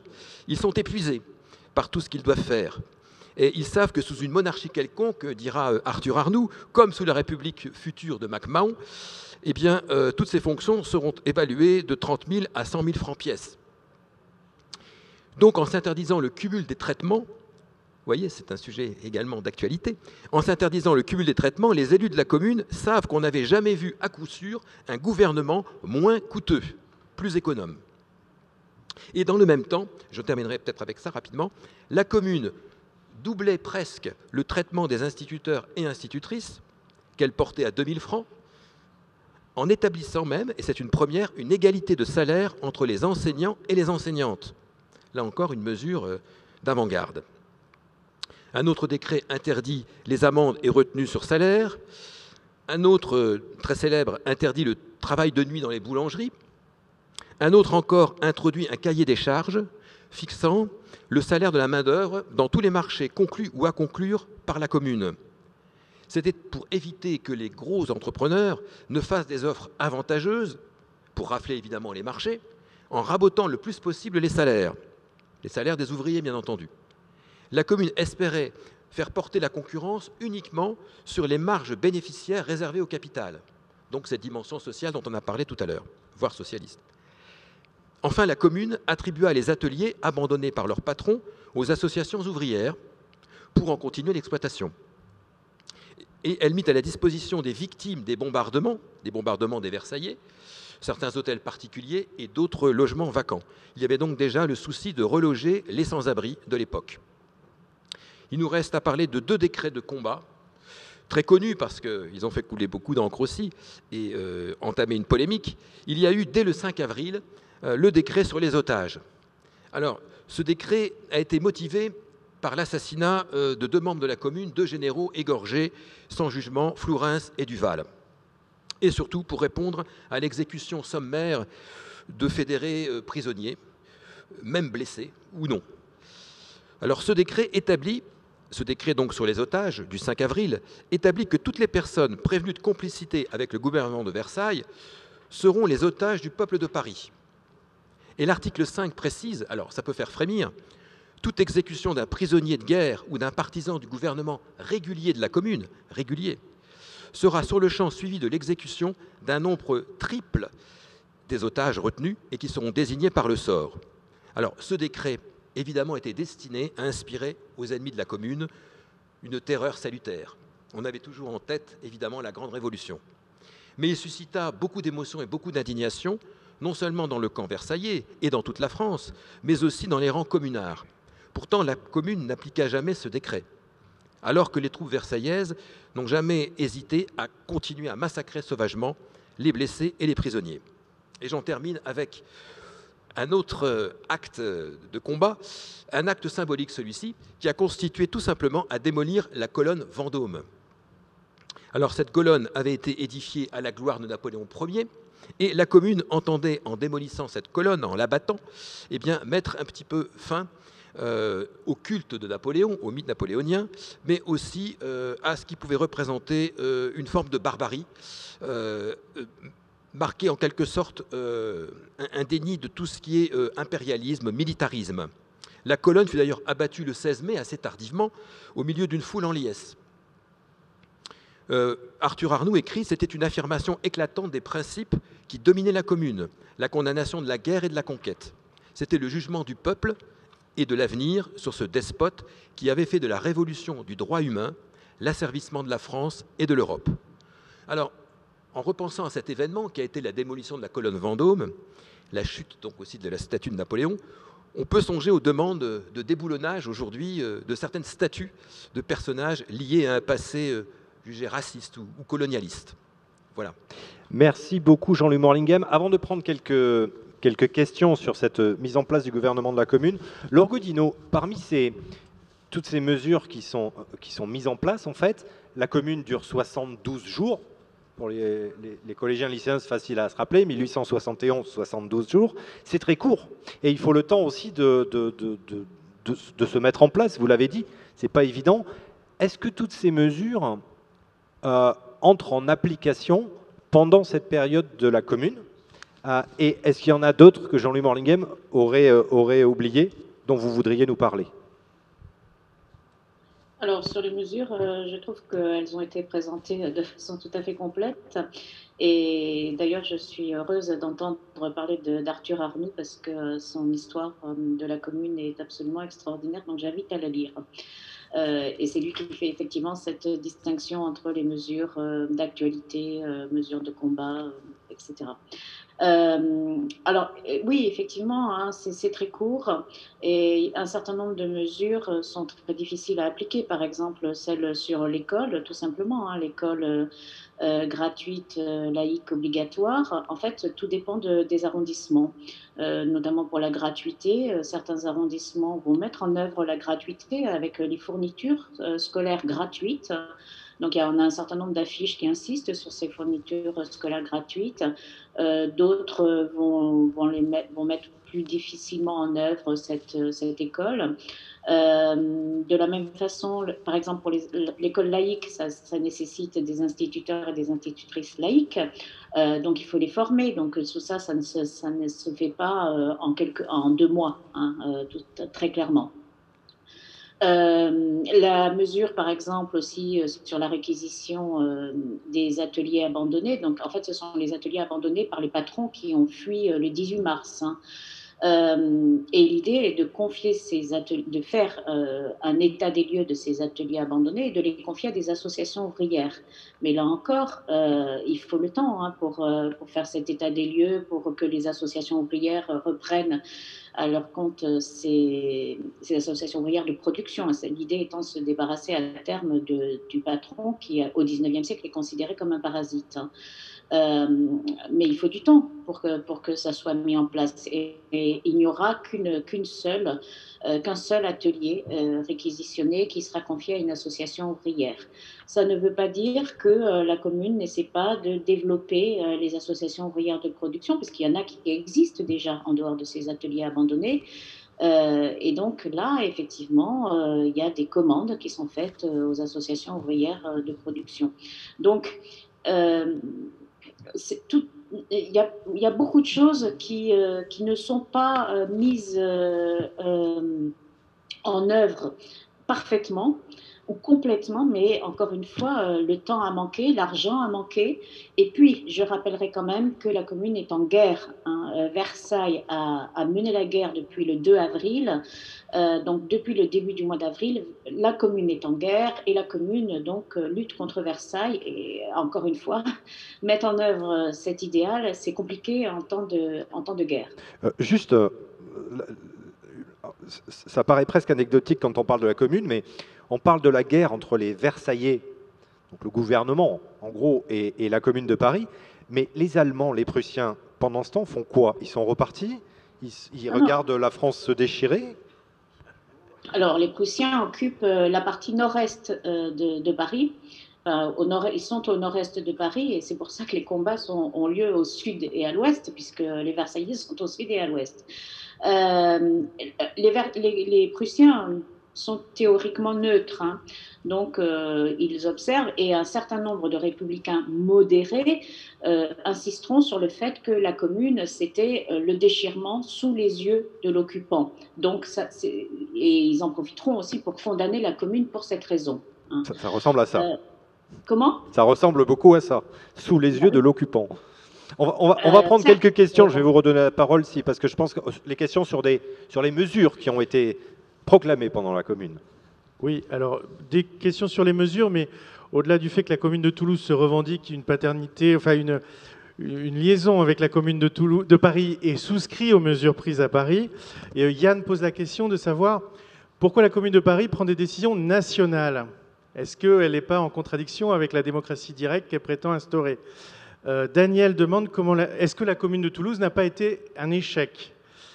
Nous avons Martin qui demande la place des femmes. Y a-t-il eu Louise Michel toulousaine, par exemple, et Raymond qui demande la place des francs-maçons dans ces mouvements, côté versaillais comme côté communard.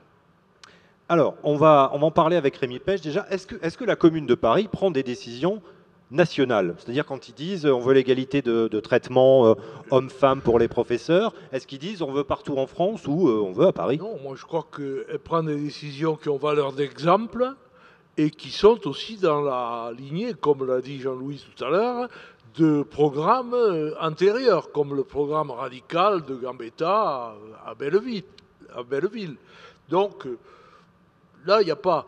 Et il faut bien dire que les Toulousains, par exemple, ont toujours dit « Vive la République une et indivisible ». Ils avaient peur qu'on les considère comme des séparatistes. C'est certain, mais le seul argument, enfin la seule revendication des gardes nationaux toulousains, c'était le maintien du Portal. Comme ce maintien a été refusé et que le nouveau préfet s'est imposé par la force, ils n'ont eu le temps de prendre aucune mesure. Et de là à parler d'un échec total, non, parce que quand même, il y a eu l'affirmation d'un pouvoir insurrectionnel, la force, même à travers les gardes nationaux du mouvement ouvrier toulousain, qui ont fait que ensuite les forces plus modérées, républicaines, radicales, ont veillé à être appuyées toujours par des révolutionnaires, des socialistes qui étaient inclus dans les conseils municipaux, etc. Donc il n'y a pas eu un échec absolu. Et les mesures, par exemple,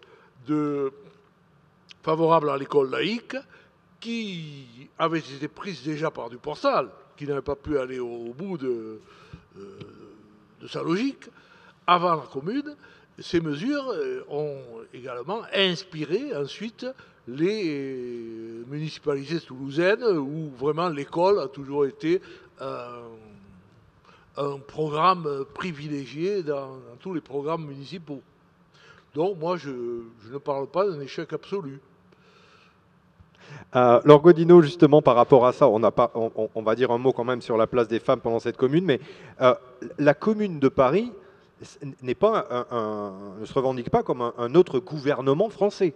C'est la Commune de Paris. Ça peut avoir valeur d'exemple en province, mais ils n'ont jamais dit on est concurrent du gouvernement tiers. C'est un gouvernement indépendant. Mais il ne se conçoit pas comme un gouvernement de toute la France, mais en revanche, c'est un gouvernement autonome, indépendant pour Paris, ville libre. Donc évidemment en concurrence avec Thiers quand même, pour Paris, ville libre. Mais l'idée étant effectivement le projet, c'était cette fameuse République par le bas, c'est au point de vue social l'association des ouvriers entre eux, et puis ça monte. C'est-à-dire qu'il y a la Commune de Paris, et puis il devrait y avoir une fédération des communes de France, avec cet exemple parisien, chaque commune étant indépendante, et cette fédération des communes de France pourrait former la République. Donc on part du bas pour former la République par la fédération, plutôt que partir du haut avec une République d'en haut qui descend. Mais il n'y a pas du tout de prétention de gouvernement de la France, même s'il y a effectivement opposition au gouvernement de Versailles, ça c'est tout à fait clair. On peut parler de révolution, des collectivités, de création d'entités plus petites qu'un État. Ça tient à ça, le début de la décentralisation? Ou c'est pas forcément joli de ramener la commune à ça? Alors, bon, on peut dire que certains étaient plus centralisateurs que d'autres, hein, mais il y a quand même l'idée de fédéralisme, hein, oui. Sur la place des femmes, on a parlé déjà de Louise Michel, et c'est un peu l'emblème de la commune, mais quelle a été réellement la place des femmes dans cette commune? Elles ont participé au club, elles ont été aussi partie prenante dans les décisions? Alors, les femmes ont participé, sauf que les femmes ne votaient pas et les femmes n'étaient pas élues. Donc, le conseil de la commune, ce sont uniquement des hommes. Et par ailleurs, dans les décisions de la commune, il n'y a pas de décision sur le droit de vote des femmes. Mais je rajouterais qu'elles-mêmes, d'ailleurs, ces femmes, les militantes en tout cas, ne revendiquent pas spécifiquement le droit de vote, ou en tout cas, ça ne fait pas partie de leur première revendication. Ce que veulent ces femmes, c'est d'abord une place différente dans le cadre de la famille, hein, puisque de la famille telle qu'elle existe au XIXe siècle, celle qui a été mise en place par le Code civil, où la femme mariée est une mineure. Donc elles veulent une émancipation dans le cadre de la famille, et puis elles veulent aussi l'émancipation sociale, hein. Ces femmes participent à l'émancipation sociale, et l'émancipation de la femme sera liée à l'émancipation sociale. C'est tout à fait clair avec l'Union des femmes pour la défense de Paris et les soins aux blessés, qui est initiée par Nathalie Lemel et Elisabeth Dimitrieff. Et l'Union des femmes fonctionne et est en accord et en rapport avec la Commission du travail et de l'échange, donc qui met en place ces différentes mesures sociales. Donc, les femmes militantes sont actives par l'Union des femmes dans les clubs, elles prennent la parole dans les clubs. Et puis, il y a toutes ces femmes qu'on ne voit pas, toutes ces femmes qui vont être cantinières, qui vont être ambulancières, qui vont demander aussi des armes. Or, là, il y a quelque chose de fondamental, hein, parce que c'est la question de la frontière entre le masculin et le féminin, c'est-à-dire que la femme ne porte pas les armes, et ces femmes demandent des armes pour combattre. Et puis il y a les femmes qui vont combattre aussi sur les barricades dans la dernière semaine de mai, toutes ces anonymes qu'on ne verra pas, qui vont aussi être confrontées à la répression comme les autres. Merci. Rémi Pêche, il y avait également une question, je crois, sur la franc-maçonnerie. Est-ce qu'il y a eu un rôle de la franc-maçonnerie dans la commune parisienne et toulousaine? Parisienne, je laisse le soin alors de répondre. À Toulouse, beaucoup de militants républicains étaient francs-maçons et certaines loges ont pris fait et cause pour la commune. Elles ont même lancé un appel collectif en faveur de la commune de Paris, après que la commune de Toulouse ait été arrêtée, ait été défaite. Mais d'autres étaient beaucoup plus réticentes. Alors, dans les militants, l'un d'entre eux, Saran, était vénérable de la loge Les Vrais Amis Réunis, qui était une des plus importantes, et il était aussi secrétaire de mairie de la mairie de Toulouse. Il a été poursuivi, mais un non-lieu est intervenu très rapidement. Par contre, il a figuré dans les accusés du procès de l'Internationale, puisqu'il était membre de l'AIT, de l'Association internationale des travailleurs, et donc on le retrouve au deuxième procès en 1873. Donc on peut dire que les francs-maçons ont été présents et il y a eu des intermédiaires. Alors, par exemple, Constant, qui a été ensuite un ministre important, controversé parce qu'il a contribué à arrêter Boulanger d'un côté, mais après il a trafiqué sur beaucoup de points. Constant s'est interposé.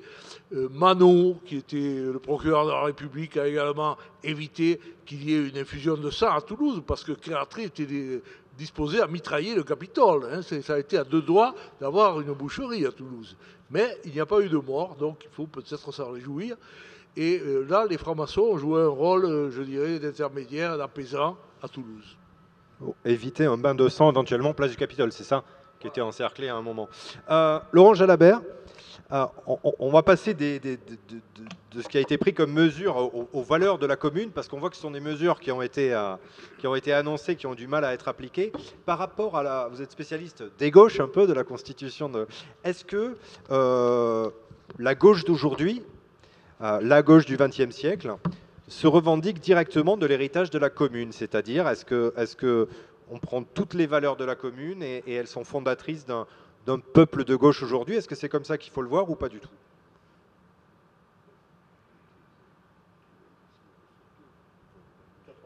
Alors, je crois qu'on a l'image gelée, donc je ne sais pas si... Alors, peut-être Laure Godino nous entend, elle, parce que je crois que Laurent Jalabert nous apparaît gelé sur les écrans. Laure Godino, vous nous entendez? Oui. Oui. Même question aujourd'hui, est-ce que la commune, ce sont plus des valeurs que des mesures dont on se souvient aujourd'hui comme héritage? Oui, enfin, on se souvient surtout d'un idéal, je pense effectivement de valeurs, donc encore une fois des valeurs politiques. Et à mon sens, plutôt des valeurs sociales, sachant qu'on peut difficilement distinguer le politique et le social. La commune est restée une référence pour la gauche pendant tout le XXe siècle. Jean-Louis Morlinghem. Je pense qu'il y a des valeurs effectivement de justice sociale quand même et de solidarité qui sont quand même très très importantes. Et je voudrais utiliser un petit biais. Savez-vous que les écrivains, j'ai enlevé mon masque, les écrivains et journalistes qui se montrèrent les plus hargneux à l'égard de la commune, Paul de Saint-Victor, Edmond de Goncourt, Théophile Gautier, Ernest Renan et d'autres, se gobergeaient dans un restaurant parisien quand le peuple crevait de faim pendant le siège de Paris. Ils ont même fait frapper une médaille en or fin pour remercier leur amphitryon, le restaurateur Paul Bréban. Voilà, ce sont ces gens-là qui ensuite ont été le plus hargneux à l'égard des communeux. Autre idée, mon avis, partagée peut-être au-delà de la gauche, c'est bien sûr le principe de laïcité. C'est une idée importante, l'idée que la religion est une affaire de conscience individuelle et n'est pas un enjeu national. L'école doit représenter un terrain neutre, débarrassé de toute forme d'enseignement religieux, j'en ai parlé. Ce qui me paraît important, c'est ce qu'a évoqué Laure Godinot tout à l'heure, c'est aussi la démocratie pensée vraiment comme pouvoir du peuple. C'est-à-dire que dans l'idée des communeux et des Parisiens, c'est le peuple qui doit charger les hommes qui sont les plus capables de porter ses revendications et de mettre en œuvre les mesures nécessaires. Ce n'est pas le candidat qui va venir comme ça, un jour, sortir de son chapeau un programme tout prêt, qu'il ne se sentira même pas tenu de réaliser, une fois élu. Donc le grand principe, c'est celui du mandat impératif qu'a évoqué Laure Godinot et de la révocabilité des élus. C'est-à-dire que les élus ne sont que de simples mandataires du peuple. Ils n'existent et ne doivent exister que par le peuple. Et ils doivent rendre des comptes sur le mandat. Autre chose aussi qui me paraît important, mais ça va aussi un peu au-delà de la gauche, mais naturellement, c'est la notion d'universalisme comme valeur fondamentale.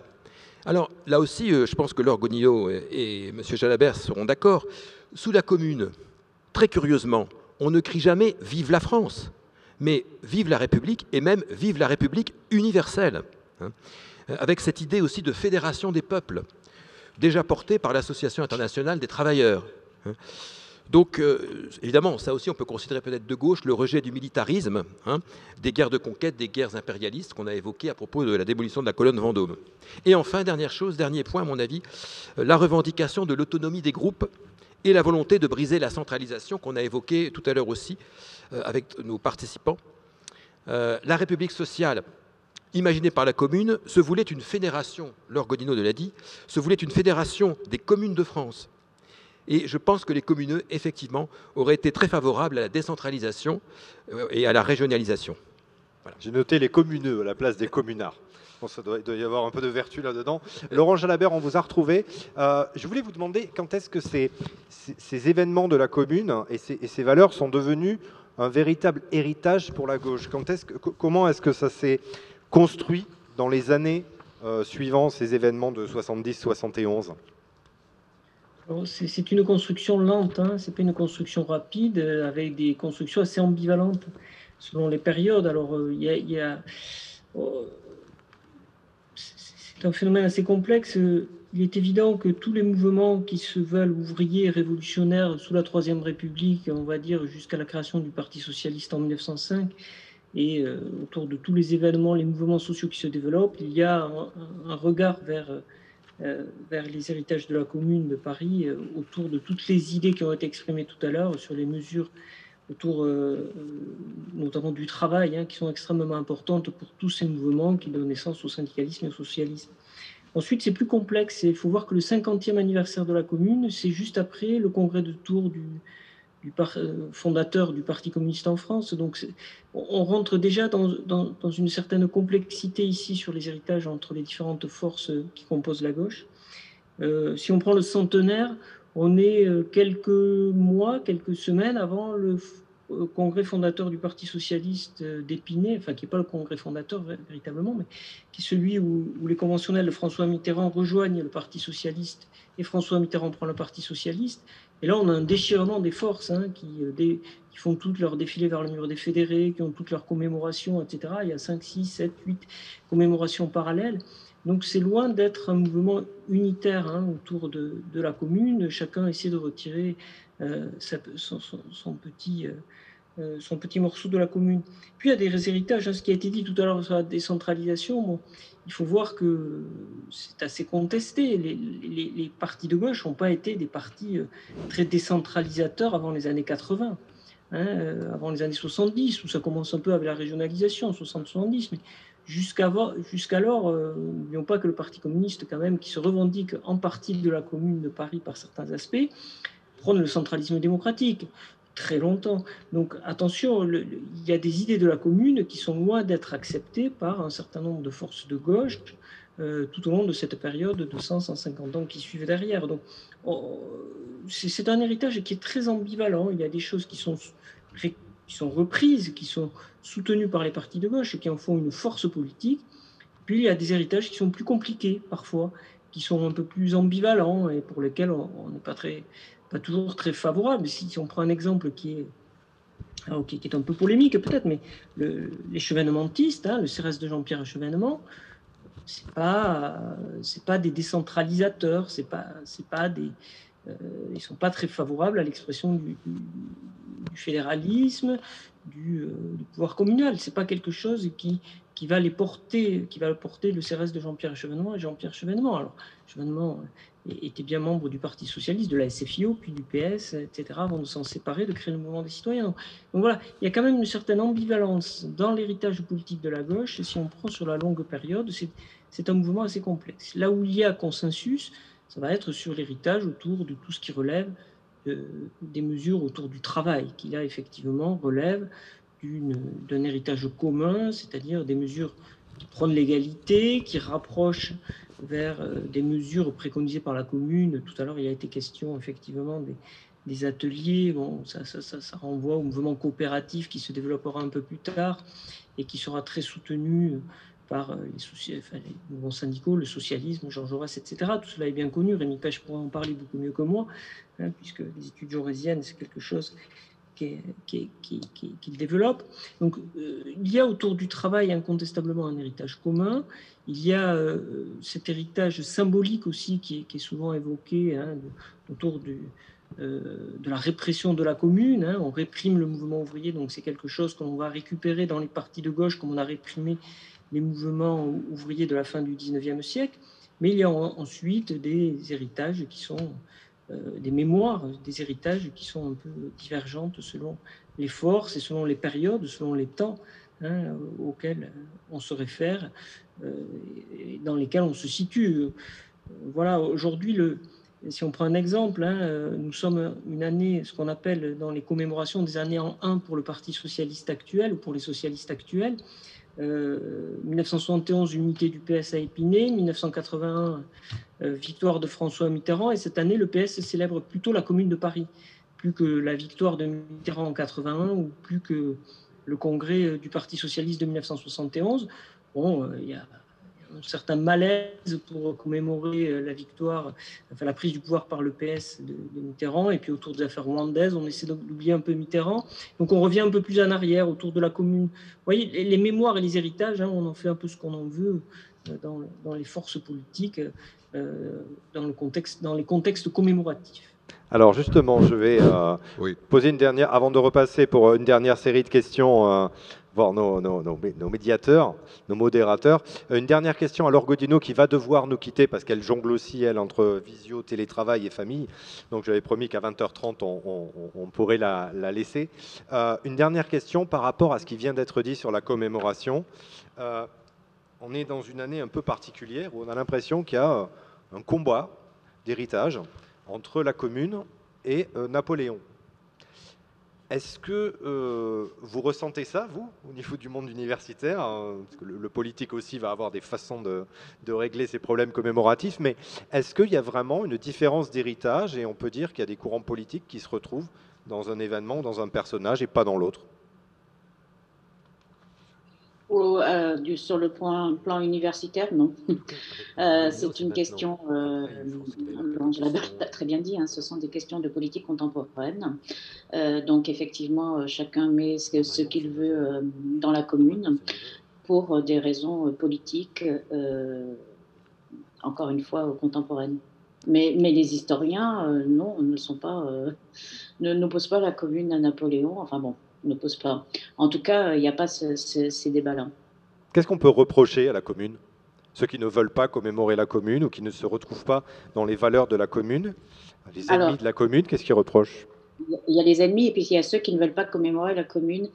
On peut peut-être dire qu'ils sont un peu différents. En tout cas, quand on entend que la commune, ça n'a rien apporté à la République, j'ai envie de rajouter, oui, elle n'a peut-être rien apporté à la République que l'on a à l'heure actuelle. Mais tout dépend de la République que l'on veut. Et donc, elle a sans doute apporté une autre dimension à la République. Après, ceux qui s'opposent à la commémoration, très clairement à la commémoration de la commune, mettent en avant, évidemment, je vais vous dire pourquoi je dis évidemment, les incendies, la question des incendies et la question de l'exécution des otages pendant la semaine sanglante.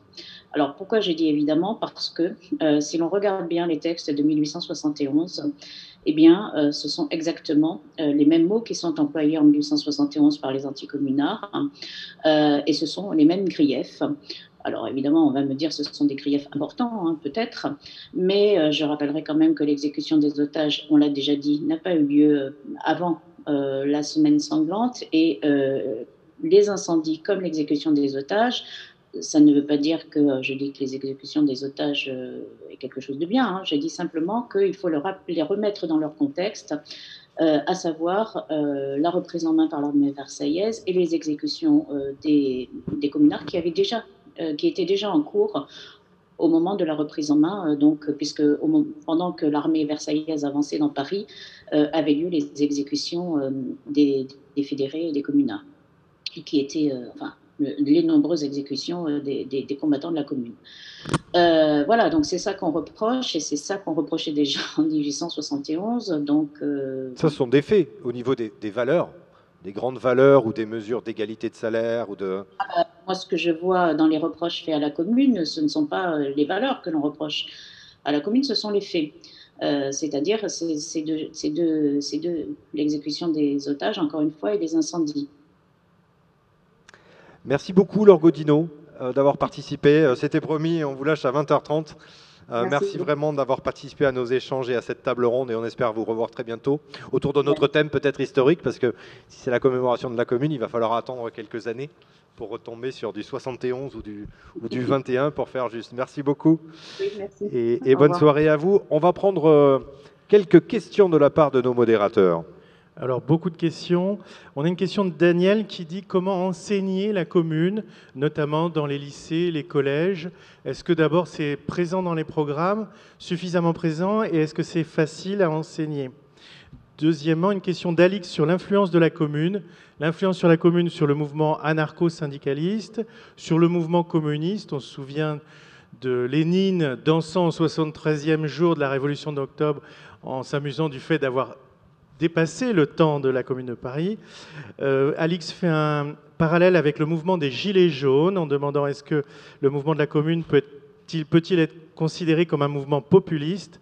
Nathalie demande aussi si on peut le comparer à Nuit debout. Enfin, de nombreux sondages semblent indiquer la popularité de la Commune de Paris auprès des jeunes. Comment comprendre cet engouement ? Merci beaucoup. Il y a effectivement beaucoup de questions. On va peut-être demander aux deux enseignants un petit mot sur la façon d'enseigner, comment elle est enseignée aujourd'hui. Et est-ce que c'est facile d'enseigner la commune, Jean-Louis Morlingham? Bon, moi, je n'étais pas professeur d'histoire, mais je pense qu'on dispose déjà de suffisamment d'images, de lithographie, notamment. Arte a produit une superbe émission qui s'intitulait Les damnés de la commune, où on a vu qu'on pouvait raconter finalement toute l'histoire de la commune d'une façon passionnante grâce aux images, grâce aux lithographies. Et neutre et objective. Parce qu'il y a peut-être ça derrière. C'est au professeur, effectivement, à se déterminer. Hein. Il y a eu aussi des photomontages qui ont été réalisés juste après l'écrasement de la commune pour renvoyer une image négative des communes, notamment l'exécution des otages de Monseigneur Darbois, par exemple. Hein. Donc c'est intéressant d'expliquer aux élèves comment, déjà en 1871, on pouvait tout simplement demander à des figurants de poser sur une scène et d'interpréter finalement des rôles et de diffuser ensuite de manière très importante donc, des cartes postales représentant effectivement des événements qui avaient bien eu lieu, hein, mais qui avaient été simplement reconstitués, puisqu'il n'y avait pas eu de photos prises pendant la commune. Hein. Donc voilà, il y a quand même tout un travail très intéressant à faire avec les élèves, et pas seulement par le biais narratif, mais par le biais des images. Enfin, voilà, j'en dirais pas plus. Oui, effectivement, la photo est née quelques années auparavant, et c'est un événement qui commence à être photographié, même si les temps de pause étaient un peu longs. On a des photos de ce qui s'est passé pendant la commune. Laurent Jalabert, même question. Comment enseigne-t-on la commune? Et je la prolonge avec la question qu'on avait. Est-ce que la commune est un événement historique populaire auprès des jeunes étudiants et étudiantes? Alors, pour l'enseignement secondaire, je crois que la commune, dans les programmes, n'existe quasiment pas. Je crois que les enseignants du secondaire, s'ils peuvent y consacrer une demi-heure, 1 heure, c'est vraiment le grand maximum. C'est l'un des parents pauvres de l'enseignement secondaire. Mais bon, après, il faut voir que les programmes sont gigantesques, donc faut faire des choix et les commissions qui font les programmes ne peuvent pas accorder la place à tout. Donc, ça se réinsérerait dans des cours plus généraux sur le mouvement ouvrier, sur la révolution industrielle éventuellement et sur tous les mouvements de contestation qui existent. Donc, il y a une marge de manœuvre possible, mais c'est à l'appréciation de l'enseignant, je dirais. Dans le supérieur, les programmes sont libres, hein, on fait un peu ce qu'on veut dans les différentes universités, donc on essaie d'intégrer la commune. Souvent, on donne à étudier à nos étudiants, souvent en première année d'ailleurs, puisqu'on sait en histoire contemporaine que c'est un peu le parent pauvre de l'enseignement secondaire. On leur donne les déclarations de principe de la commune à étudier. Ça fait partie des textes classiques qui sont étudiés, donc les étudiants ont cette formation-là. Cette année, les étudiants qui préparent le concours pendant 2 ans, le concours de l'enseignement en histoire et géographie, le CAPES, c'est l'agrégation d'histoire et géographie, ont la possibilité de travailler dessus, puisqu'on travaille sur le travail de la moitié du 19e siècle jusqu'aux années 30. Donc la commune, ça fait partie, on en a parlé tout à l'heure, de ces revendications. Donc il y aura au moins une génération d'enseignants qui aura pu être un peu initiée à ça. Mais c'est vrai qu'on l'enseigne peu, c'est pas un événement majeur. Alors est-ce que c'est populaire ? Je crois qu'il ne faut pas aller trop vite. Aujourd'hui, c'est une année un peu particulière, ce 150e anniversaire, parce que je crois que c'est un des anniversaires les plus célébrés de la commune. Hein. Il y a une espèce de retour sur la commune. C'est peut-être un peu contextuel. Alors, on fait des analogies un peu rapides. Moi, je crois qu'il faut être très, très méfiant sur les comparaisons entre Gilets jaunes et Commune de Paris. Je crois que les contextes n'ont pas grand-chose à voir. On n'est pas en guerre. Il n'y a pas les Prussiens aux portes de Paris. On n'est vraiment pas dans les mêmes contextes. Donc, je crois qu'il faut se méfier des analogies un peu rapides. En tout cas, l'historien n'aime pas ça. Il faut être très, très méfiant par rapport à ça. Alors, la popularité, elle provient peut-être parce que, notamment dans les jeunes générations, s'il y a popularité, parce que je ne sais pas comment on peut dire qu'il y a popularité, je ne sais pas quels sont les instruments qui pourraient nous permettre de le dire aujourd'hui. S'il y a popularité, ça peut venir parce que ça paraît quand même un événement un peu mythique, mythifié. Hein, c'est un peu un mythe, c'est-à-dire de voir un peu qu'on peut partir d'une infime minorité comme ça qui se retrouve à un moment donné portée brutalement sur le devant de la scène. Il y a un caractère un peu romantique qui apparaît parce qu'aujourd'hui on est quand même un peu en panne d'idéologie, en panne d'utopie, en panne de nouvelles idées qui puissent s'exprimer. Et donc ça peut apparaître comme ça, sur ce caractère un peu de ce type-là. Il n'y a plus de grands mouvements de ce type. Hein. On a des mouvements sociaux sporadiques qu'on qualifie vite de populistes. Sans trop les analyser d'ailleurs, hein, comme les Gilets jaunes, comme ceux qui ont été cités tout à l'heure ou d'autres. Mais bon, voilà, peut-être que ça vient un peu de ça. Mais après, je me méfierais beaucoup, et je me méfie beaucoup, moi, en tant qu'historien, je ne sais pas ce que peuvent en dire mes collègues, hein, mais de ces analogies rapides entre des mouvements actuels qui sont reliés à des contextes qui sont ceux du XXIe siècle et qu'on ne peut pas du tout comparer avec ceux de la fin du XIXe siècle. Les communards, ils n'avaient pas Twitter pour communiquer entre eux. Ils n'avaient pas Twitter, mais moi, n'étant pas etc. historien, je vais reprendre et prolonger la comparaison, parce que comparaison n'est pas raison, et 150 ans nous séparent, mais si on pense à, vous en avez parlé tout à l'heure, vous avez utilisé le mot, l'ébullition, l'effervescence, le désir de démocratie directe, d'avoir des dirigeants qu'on estime trop payés, qui cumulent les mandats, qui ne sont pas assez efficaces, la volonté d'avoir plus d'égalité dans la société. Il y avait quand même un peu tout ça chez les Gilets jaunes et même les mouvements Nuit debout. Alors je ne sais pas jusqu'où peut aller la comparaison, mais Rémi Pech, Alain Raynal et Jean-Louis Morlinghem, est-ce que vous pensez qu'on peut comparer en tout cas le ferment qu'il y a dans ces... Alors Jean-Louis Morlinghem rapidement et Rémi Pech. Je ne vais pas empêcher M. Pech. Ou l'inverse, Rémi Pech en premier. Moi je pense que la commune peut être réinsérée dans l'histoire générale en montrant les aspects précurseurs qui ont été soulignés, les aspects modernes, anticipateurs, la séparation de l'Église et de l'État, les droits de la femme, etc.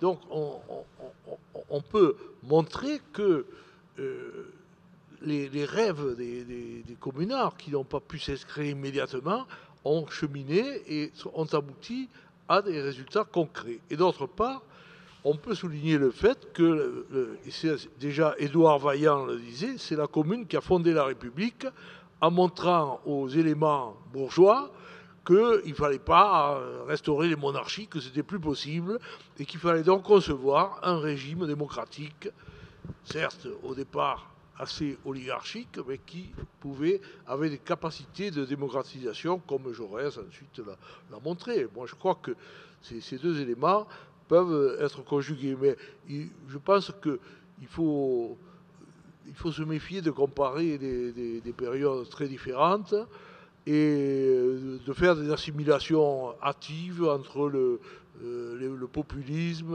et les insurrections passées. Je crois que Deuxième incitation à la méfiance. Jean-Louis Morlinghem, peut-être la troisième. Alors, je voudrais dire que ce qui rapproche peut-être les communeux des Gilets jaunes, c'est la défiance à l'égard des professionnels de la politique. Au moment des élections du 26 mars, le comité central de la Garde nationale invite clairement les citoyens à écarter les arrivistes, les notables, les vedettes ou les professionnels de la politique et à nommer plutôt des représentants obscurs, issus de leur rang. Issus donc des rangs de la Garde nationale. Et voici le texte de leur manifeste daté du 24 mars. Ne perdez pas de vue que les hommes qui vous serviront le mieux sont ceux que vous choisirez parmi vous, vivant de votre propre vie, souffrant des mêmes maux. Défiez-vous autant des ambitieux que des parvenus. Les uns comme les autres ne consultent que leur propre intérêt et finissent toujours par se considérer comme indispensables. Défiez-vous également des parleurs, incapables de passer à l'action. Ils sacrifieront tout à un discours, à un effet oratoire ou à un mot spirituel. Évitez également ceux que la fortune a trop favorisés, car trop rarement celui qui possède la fortune est disposé à regarder le travailleur comme un frère.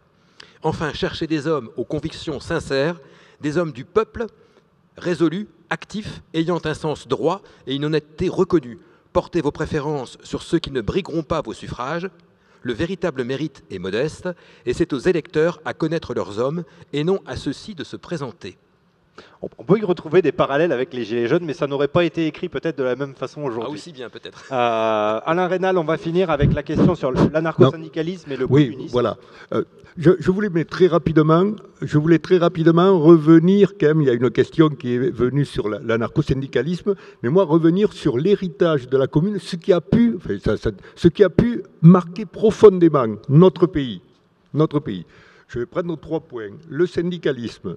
Le syndicalisme, malgré la répression, la semaine sanglante de la répression, la volonté de s'organiser des ouvriers, du mouvement ouvrier, n'a pas faibli.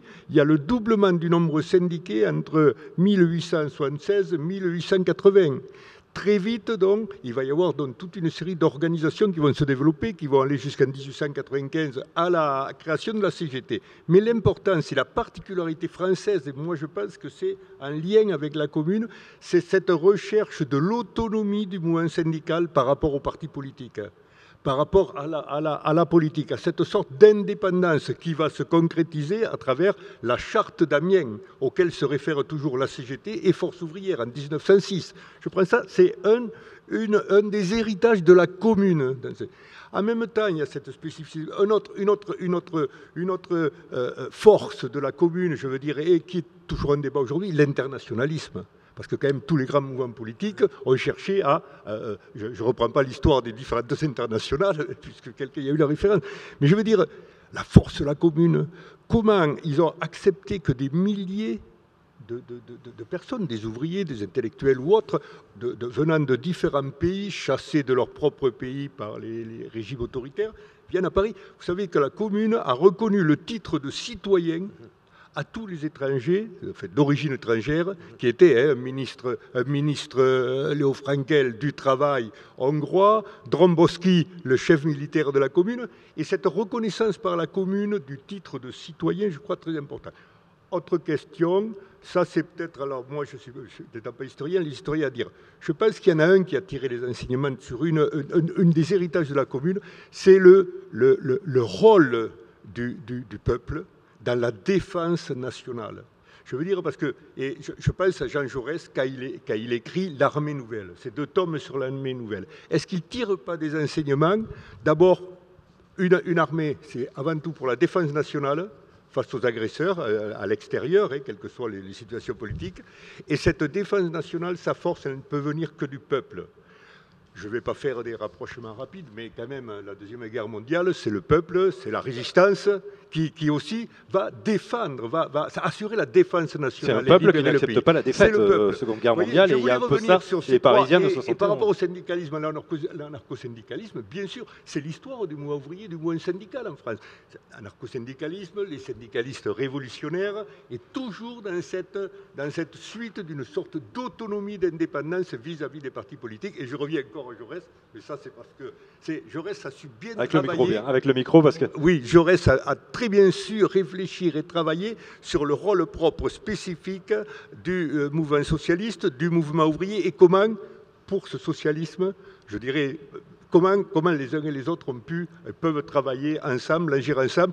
Et je dirais, tous les débats qui ont eu lieu par la suite à la gauche, les débats à gauche, la diversité, c'est comment répondre, c'est quoi la République sociale? Ça, c'est la question aujourd'hui, toujours d'actualité. C'est quoi une République sociale? Parce qu'on est tous d'accord avec la République, mais y donner son caractère de République sociale, c'est ce qui a fait les débats dans la gauche par la suite ou autre. On va finir sur ces mots, sur la République sociale, puisque nous voyons, mais c'est vrai que je sais que par visio, par écran interposé, au-dessus d'1h30, 1h45, ça devient un peu compliqué. Donc, merci vraiment de nous avoir suivis. Merci à Laurent Jalabert, à Pau, d'avoir participé à cette table ronde. Merci aux 3 intervenants, Alain Rénal, Rémi Pech, Jean-Louis Morlinghem, et aux équipes techniques qui ont assuré aussi ces diffusions à distance. Ça demande un petit peu de travail quand même pour tout coordonner, que tout le monde puisse s'entendre et avoir des retours. Merci beaucoup à nos modérateurs qui ont reçu les questions des internautes.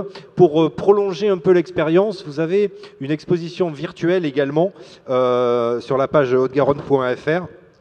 Vous cliquez sur l'encart qui est consacré à la commune et vous allez retrouver des documents, des archives municipales, des archives départementales et de la BNF de Paris, du site Gallica, des documents visuels, des affiches, des textes qui ont été publiés pendant la commune de Paris ou pendant la commune de Toulouse. J'espère que vous allez lire des ouvrages sur la commune pour prolonger ces échanges. En tout cas, merci beaucoup de nous avoir suivis. À très bientôt.